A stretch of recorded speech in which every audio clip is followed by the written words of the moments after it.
এটা কথা কওঁ, এইটো কথা ক'লে ভাল নহ'ব। জনজাতিকৰণটো চাহ বাগিচাৰ মানুহে ডিজাৰ্ভ কৰে। ৩৬টা জনগোষ্ঠী আছে যি জনজাতি হ'ব পাৰে, কিন্তু দেখা যায় যে ইয়াত বহুত খ্ৰীষ্টিয়ান মানুহো তাতে অন্তৰ্ভুক্ত আছে। খ্ৰীষ্টিয়ানিটিৰ ডাঙৰ প্ৰব্লেমটো হৈছে তেওঁলোকে জনজাতিকৰণৰ যিবিলাক ক্ৰাইটেৰিয়া আছে সেইবিলাক কিছু ফুলফিল কৰিলেও ধৰ্মীয় বিশ্বাসটো তেওঁলোকে ফুলফিল নকৰে। তেওঁলোকে যিহেতু যীচুক পূজা কৰে, মানে তাততো কৰম পূজা কৰিলেও কৰম পূজাটো নকৰে, তেওঁলোকে চাহৰুল পূজা নকৰে। যদি নকৰে তেতিয়া আপুনি জনজাতিকৰণ কেনেকৈ? কথাটো কৈছো মই আজি প্ৰথমবাৰৰ কাৰণে কথাটো কৈছো যে কামাখ্যা প্ৰসাদ তাছা যি নেকি MP মানে মেম্বাৰ অফ পাৰ্লিয়ামেণ্ট, আচলতে মেম্বাৰ অফ পাৰ্লিয়ামেণ্ট নহয়, MP মানে হৈ গ'ল আচলতে মাথা পাগল। M মানে মাথা, P মানে পাগল, T মানে তাছা আৰু K মানে কামাখ্যা। গতিকে কামাখ্যা তাছা এতিয়া মাথা পাগল হৈছে আৰু তেখেতে আবুল তাবুল বকি মেলি পেলাই মানে মুখ্যমন্ত্ৰী বা ল'ব বিচাৰিছে, যাতে মন্ত্ৰিত্বটো কেনেকৈ পাওঁ। তেখেতৰ MPৰ ওপৰত কোনো আচলতে ইণ্টাৰেষ্টেড নহয়, তেখেতক মন্ত্ৰিত্ব লাগে। আৰু লগতে এই কথাটো কৈছো, ইমান মানে আচলতে কাণ্ড জ্ঞানহীনতা কথা যিটো কৈছে, মোৰ মতেতো তেখেতে এইটো জানি বুজি মেলি পেলাই কৈছে। আৰু যদিও জানি বুজি কোৱা নাই তেতিয়াহ'লে অকণমান অধ্যয়ন কৰক। এটা কথা মই স্পষ্ট কৰিব বিচাৰিছো, আটছাৰ জন্ম হৈছিলে ডিব্ৰুগড় টেঙাখাটৰ বাপ্তিষ্ট চাৰ্চত, খ্ৰীষ্টান মানুহে জন্ম দিছিলে, সন্তোষ কুমাৰ তপ্ন আৰু আপোনাৰ চাইমন সিংহৰ।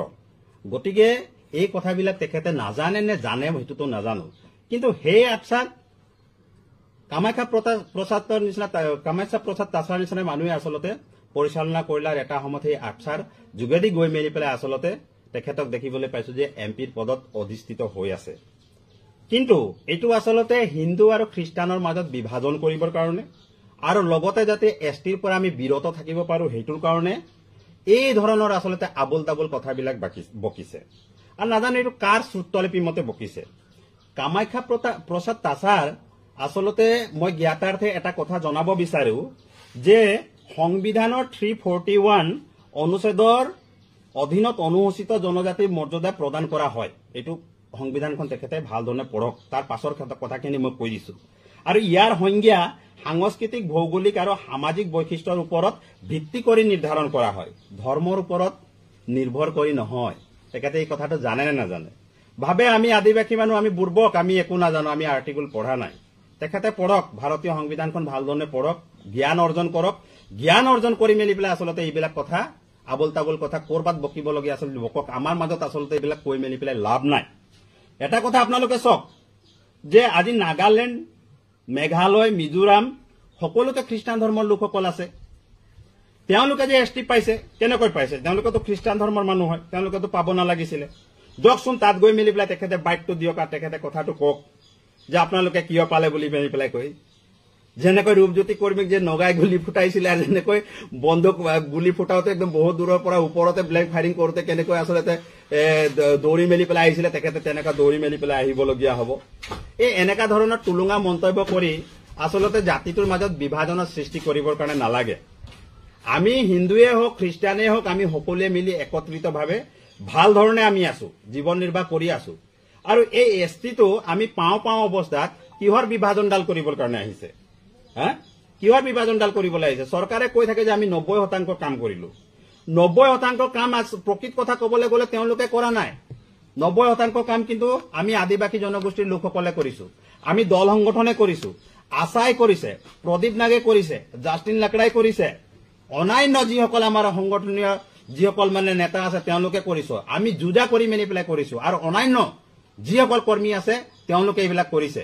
জনজাতিৰ কাৰণে আটছাও মাত মাতিছে, সকলোৱে কৰিছে।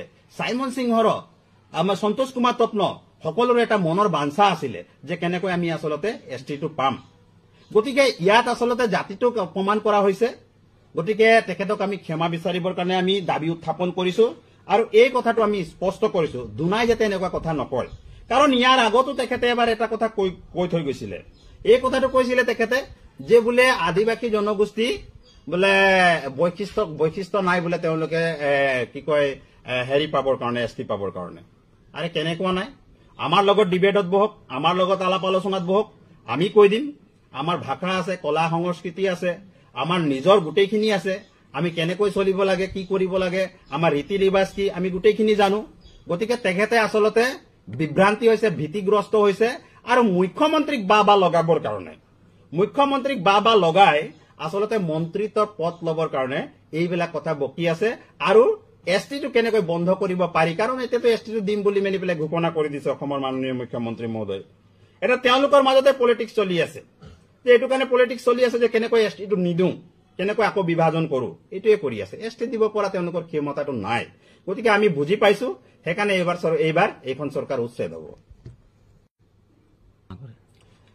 এটা কথা মই স্পষ্ট কৰিব বিচাৰিছো, আপুনি যদি চাহ জনগোষ্ঠী কৈ থাকে, তেতিয়াহ'লে কিন্তু আপুনি মাটিৰ পট্টা নাপায়, আপুনি জনজাতিকৰণ নাপায়। এই কথাটো স্পষ্ট কৰিছো, আৰু হতাহক আছে কাৰণে কৈছো। আৰু এইটো সকলোৱে জানে, যিসকলে চাহ জনগোষ্ঠী নিজকে কৈ আছে তেওঁলোকে মজবুৰিতহে কৈ আছে। মই জানো যে তেওঁলোকৰ অন্তৰখনত আদিবাসী বুলি মেলি পেলাই লিখা আছে, আৰু আদিবাসী কম বুলি কলো আচলতে বিশেষ সংগঠনক তেওঁলোকে মানে প্ৰতিনিধিত্ব কৰাৰ কাৰণে তেওঁলোকে ক'ব পৰা নাই। কিন্তু আমি বুজি পাইছো তেওঁলোকৰ কথাটো। কিন্তু প্ৰকৃত কথাটো হ'ল, যদি আমি আদিবাসী বুলি পেলাই সকলোৱে যদি আমি একত্ৰিত হৈ কওঁ, তেতিয়াহ'লে কিন্তু আমি এছটি পাম, মাটিৰ পট্টা পাম, আমি সকলোখিনি পাম। গতিকে আমাৰ ভুলটো আমি বুজিব লাগে, আৰু আমাৰ ভুলটো আমি স্বীকাৰ কৰি মেলি পেলাই উচিত কথাটো ক'ব লাগে যে আদিবাসী, আমি মূল বাসিন্দা হয়, আগৰ পৰা ইয়াত আছো, মূল হুতিৰ মানুহ হয়, আমি এছটি পাব পাৰে। ঝাৰখণ্ডত যদি পাব পাৰে, উৰিষ্যাত যদি পাব পাৰে, সেই একেটা মানুহ, ভাৰতৰে মানুহ, আমি অসমত থকা নাই জানো?